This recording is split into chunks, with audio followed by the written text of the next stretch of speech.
This podcast is brought to you by 11 Labs, the company behind AI voices that don't sound like AI voices, like this one.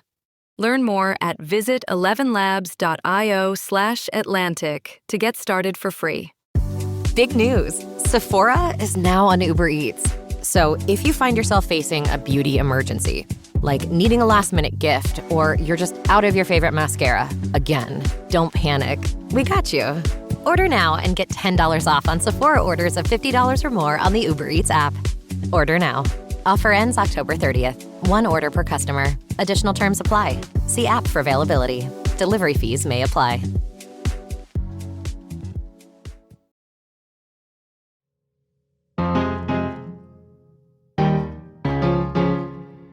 I'm Hannah Rosen. This is Radio Atlantic. Okay, how about this for a setup? A bunch of comedians walk into a festival hosted by a country that has arrested and jailed some of its own comedians. A country accused in American courts of providing support to the 9/11 hijackers, whose leader allegedly participated in the murder of journalist Jamal Khashoggi in 2018, among other human rights violations. And then days before the festival starts, a different comedian says, well, there's a Riyadh Comedy Festival. I don't know if you heard about that. This is true. There's a Riyadh, Saudi Arabia Comedy Festival. That's Mark Maron from a recent video he posted on social media. I mean, how do you even promote that? You know, like, from the folks that brought you 9/11, 2 weeks of laughter in the desert. Don't miss it. And then another comedian says, everyone's like, yeah, you should do it. Everyone's doing it. It's like, for Saudis? That was Shane Gillis, who declined to go. Weren't those the 9/11 guys? Guys, it's that special time of year. It's the Riyadh Comedy Festival. And all of your favorite comedians are performing at the pleasure of Turkey Al-Sheikh. And that's Zach Woods. Human Rights Watch has been begging the comedians not to participate in the whitewashing of the horrors that are ongoing in Saudi Arabia. Ugh, what a cockblock Human Rights Watch is for comedy. Let's have some fun. Let's have some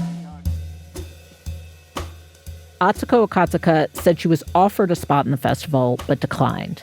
And then she posted on social media what looked like a contract where it stated that performers could not make fun of Saudi Arabia and its leadership, the Saudi royal family, and basically anything regarding religion.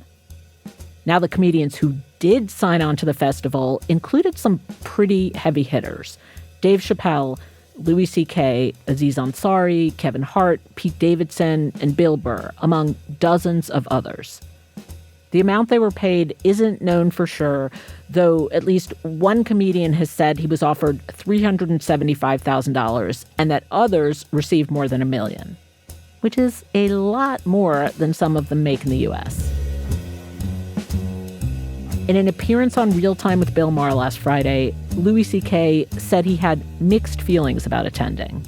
I think everything that's being said about it, that's a worthy discussion. When are you appeasing? When are you engaging? And I have mixed feelings about it too. I struggled about going once I started hearing what everyone was saying. Jessica Curson, who is a gay comedian with a big queer following, also went to the festival and then apologized to her fans when she got back. Aziz Ansari, meanwhile, told Jimmy Kimmel this week that he saw performing there as an overall good thing for Saudi Arabia. So you felt that that in the long term, this will be a positive, people seeing comedy and American comedy and free. Yeah, I mean, so many people were there talking about stuff, and I hope people see that and they go, wow, this was really great, and I want more of this, not just in comedy, but in everything. All of this, whether intended or not, brought a lot of attention to a festival that otherwise may have gone largely unnoticed. So you literally just got back from Saudi Arabia. Yeah, my plane landed about 2 hours ago. I mean, we even sent Atlantic staff writer Helen Lewis there. This is a country that has been a theocracy, essentially, practicing one of the most conservative forms of Islam. Some stuff was genuinely pretty groundbreaking. This is probably the first time that anyone has joked about dildos on stage in Saudi Arabia. We'll hear more from Helen about what it was like to be at the festival later in the show. And in case you were wondering or waiting, I do not have a punchline to this setup. But in the end, maybe it's Saudi Arabia that gets the last laugh, because the Riyadh Comedy Festival is just one small part of a much bigger plan the country has put in place that goes way beyond comedy. A plan to compete with its neighbors, pull in Western investment, dominate sports, and generally be known for things other than 9/11 and human rights violations.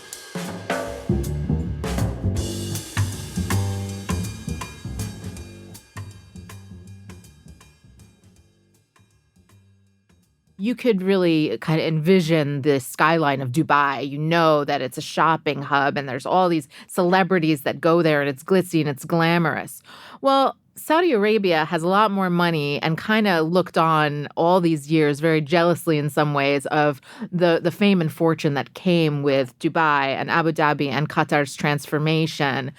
And it wanted that, but it had some restrictions. That's my colleague, Vivian Salama, who lived and reported in the Gulf for several years. After all, this is the home of Islam. Mecca and Medina hold very, very spiritual significance for Muslims around the world.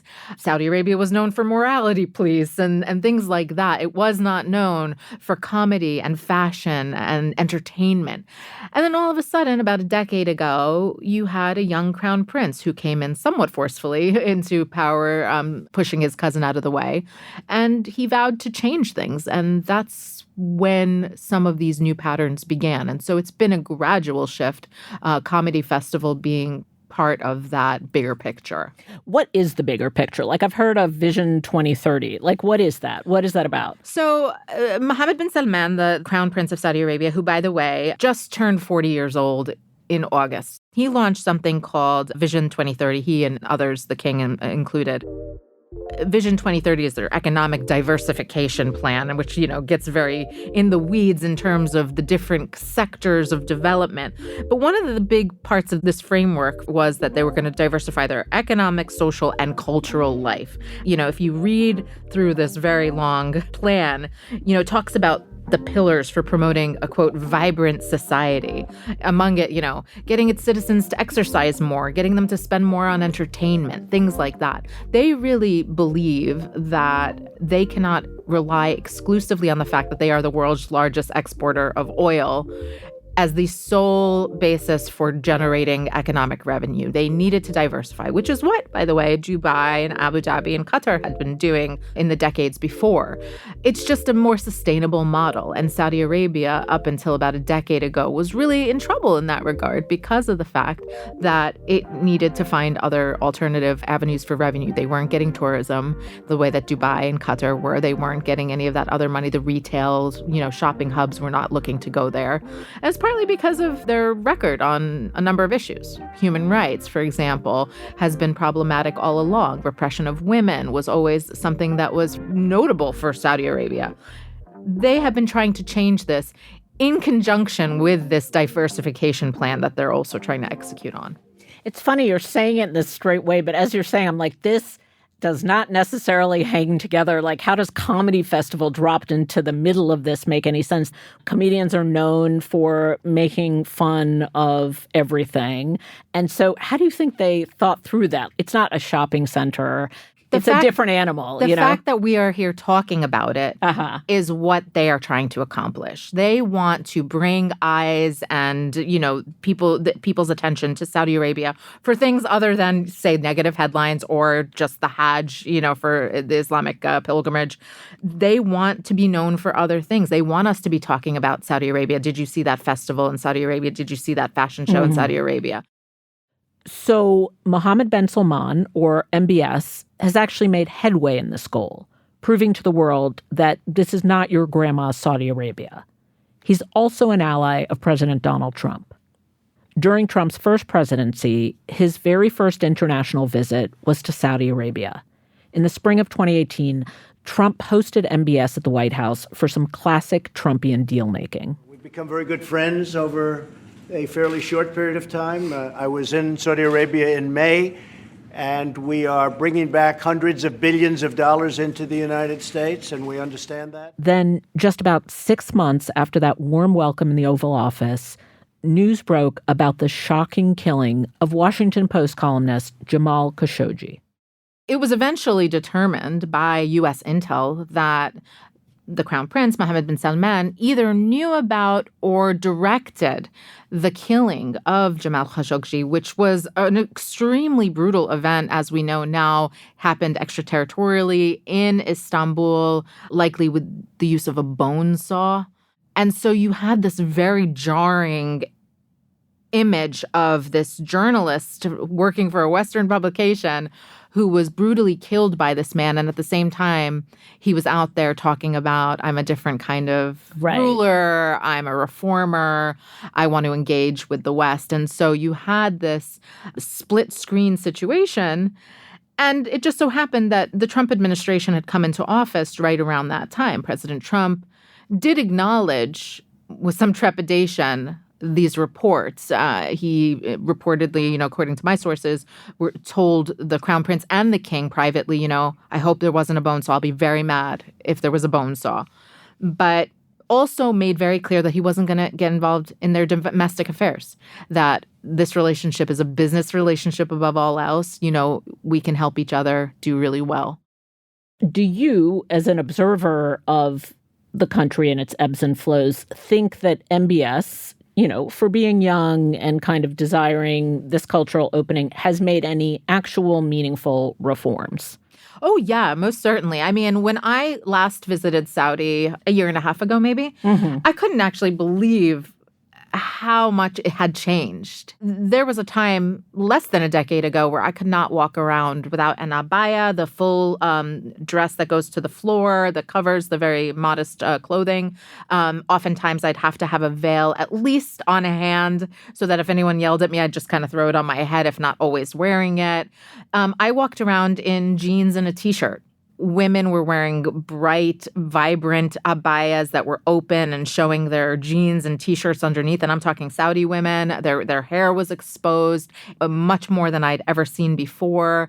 Women are now driving, which is one of the big headliners that came out during the MBS period. But also, Saudi Arabia was a little bit of an interesting mix even before this, because you did have women who were involved in government, who were business leaders, and they've just been given a platform to expand their influence in the kingdom more as these reforms have set in over the years. And so definitely there's been significant changes, and you can see it even superficially when you go to visit.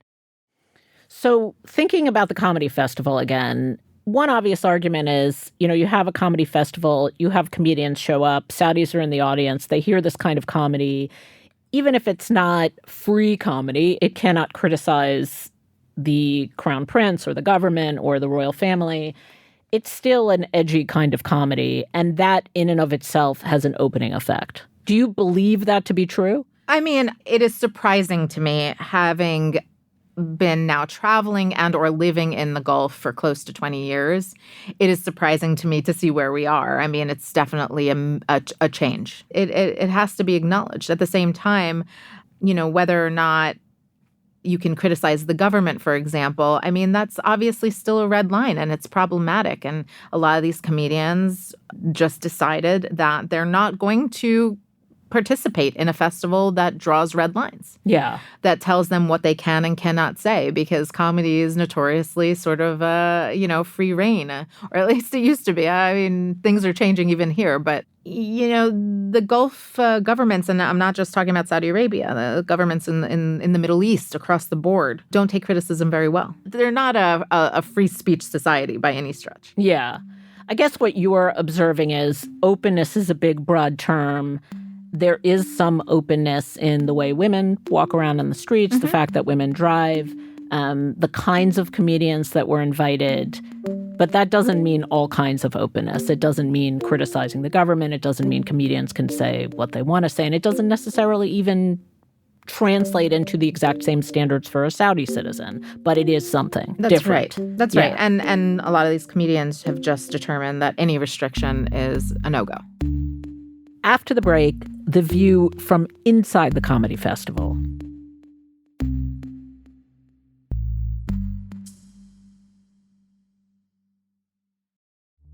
Some tech leaders question whether we're in an AI bubble, but others say the best of what AI has to offer is yet to come. Maybe in 10,000 years, AI will be based on physics that we don't even understand right now, and we'll have many different approaches. Join us weekly, starting October 15th, for The Most Interesting Thing in AI, brought to you by Rethink, the Atlantic's creative marketing studio, in collaboration with PwC, wherever you get your podcasts. Wish you could become a morning person? You know the type, up before the sun, early morning runs, first one to the office with donuts and a smile. How do they do it? Easy. With the new Galaxy Watch 8, sleep tracking and personalized insights from Samsung Health help you improve so you can wake up to a whole new you. One who, dare I say it, skips the snooze? It's possible. Train your sleep with Galaxy Watch 8. Learn more at Samsung.com. Requires compatible Samsung Galaxy phone, Samsung Health app, and Samsung account.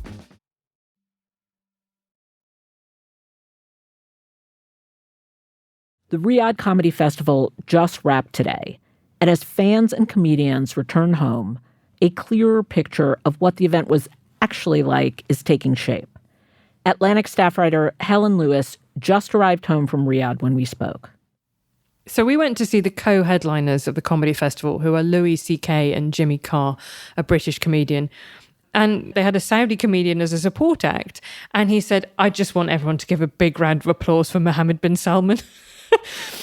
And I was just like, no. And obviously, I don't applaud anything anyway. And I thought, well, this is, what a way to go. What a way to be dragged off by the secret police is for showing insufficient enthusiasm for the comedic potential of Mohammed bin Salman. But this was organised by the General Entertainment Authority. This was a state-sanctioned comedy festival. So I think performing there implies not even quite an endorsement, but certainly like a level of comfort and ease with what the government is doing, that even in an American context, never mind a Saudi context, I think lots of people would have a problem with. So that expectation was not on the American comedians exactly, like share a big round of applause. But when comedian Atsuko Okatsuka posted a picture of the contract was essentially no insulting, degrading, embarrassing the leadership or religion. It was specifically about, insulting the heads of state. Yeah, and I think that's really worth noting because actually the material was pretty blue. So that is kind of interesting. This is a country that has been a theocracy, essentially, practicing one of the most conservative forms of Islam. So there was, some stuff was genuinely pretty groundbreaking. This is probably the first time that anyone has joked about dildos on stage in Saudi Arabia. Might not be the last. Well, I was wondering about Jimmy Carr. I was like, he's a filthy comedian. He is a filthy comedian. I mean, I would say about 75% of his set is about, wouldn't it be funny if I was a sex offender? And you're like, you do know that they kill those over here, Jimmy. Yes. So how did that roll out? Well, actually, you know what? Almost all of it went down really well. And actually in this slightly intoxicated way where he kept saying, let's push it a little bit more, shall we? Which is something that came up in Bill Burr's reflections on the event, right? That there was a feeling that people were really excited to be there. This was thrilling to them. This is kind of slightly titillating to hear this kind of, what to you and me would be like, every 9 p.m. at the Comedy Store any night of the week kind of sex kind of based comedy. This is the first time that's been heard in public. But I will say, Jimmy Carr, I will give him some credit because he did, I think it was an unpleasant joke, but he did do a political joke, which was, he'd done a long section on euthanasia that said, we put a dog to sleep, but we allow people to go on living in what can only be described as, and then there was a beat, and then he said, Yemen. Oh my God, wow.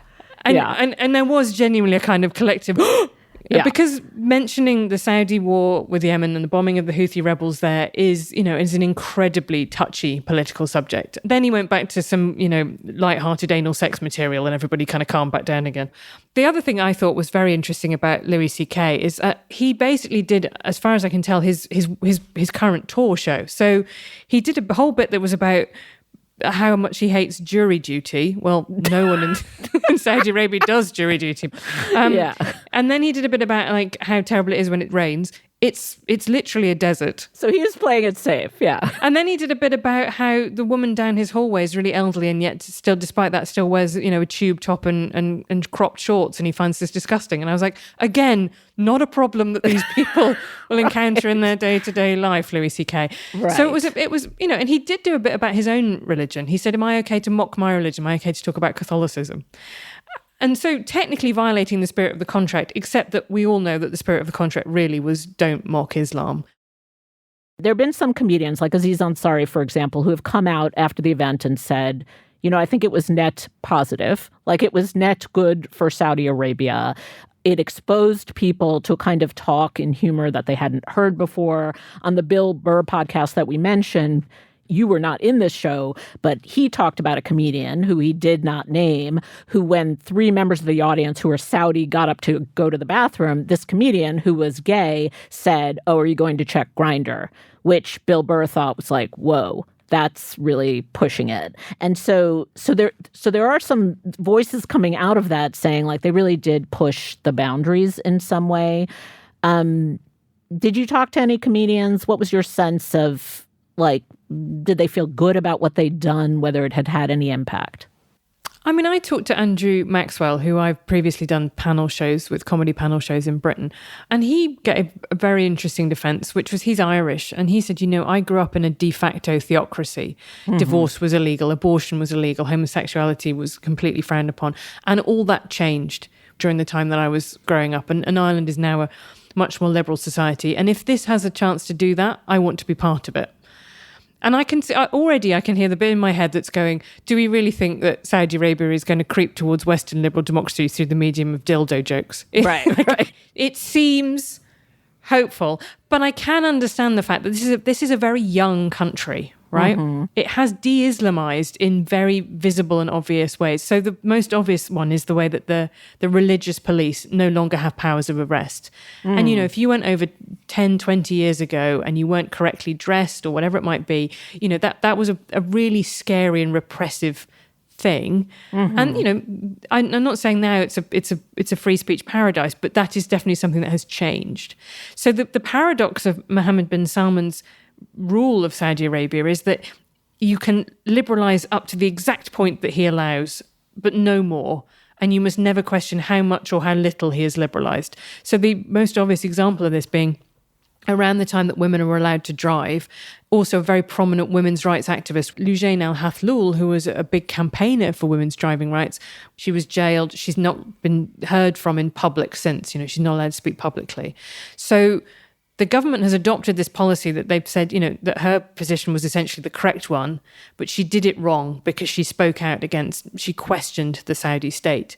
And that's the bit that I think has, people from Europe and America, it's hard to grapple with, is what price are you willing to pay for this liberalization?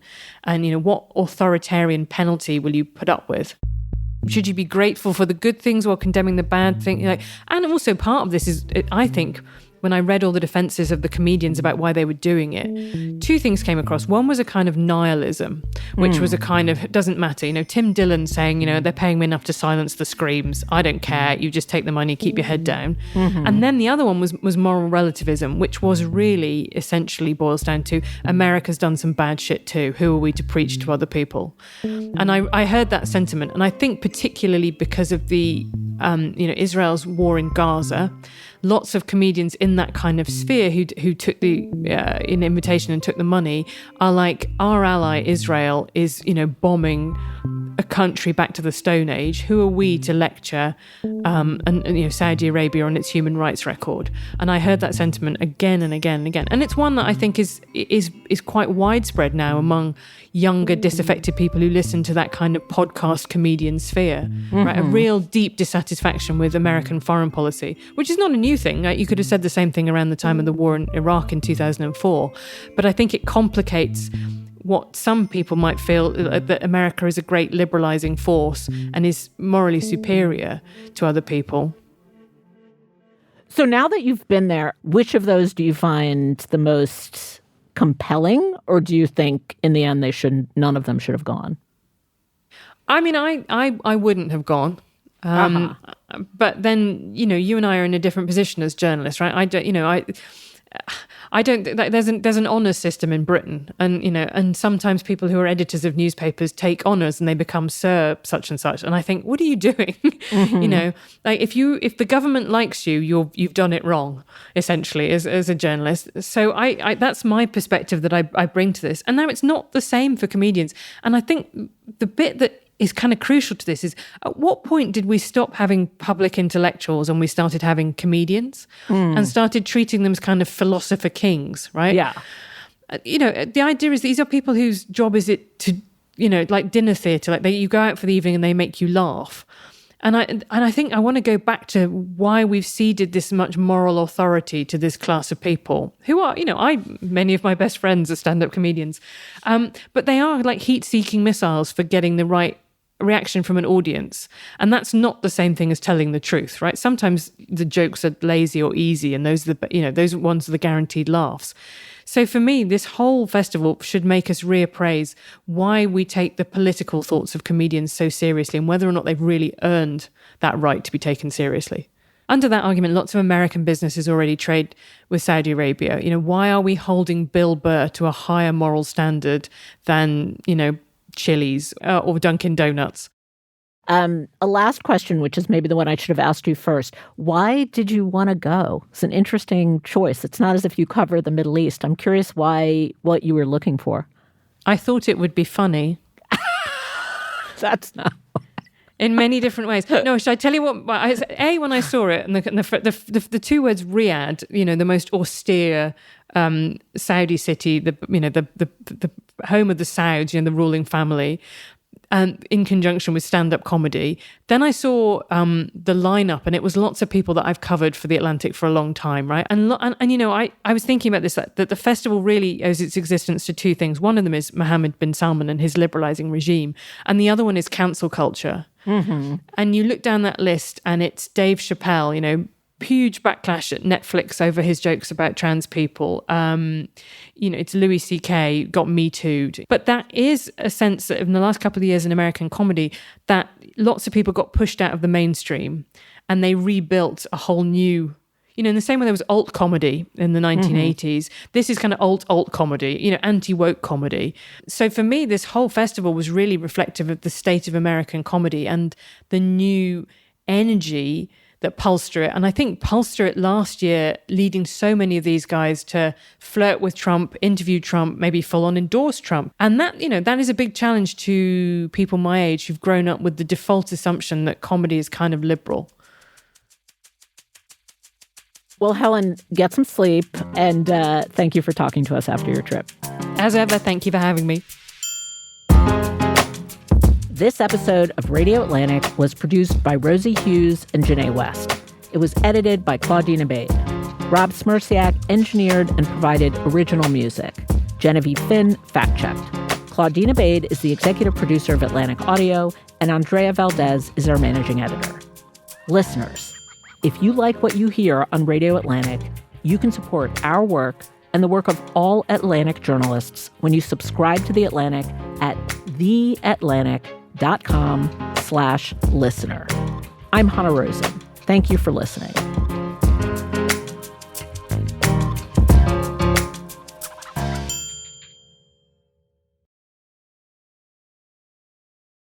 Ready to trade screen time for trail time?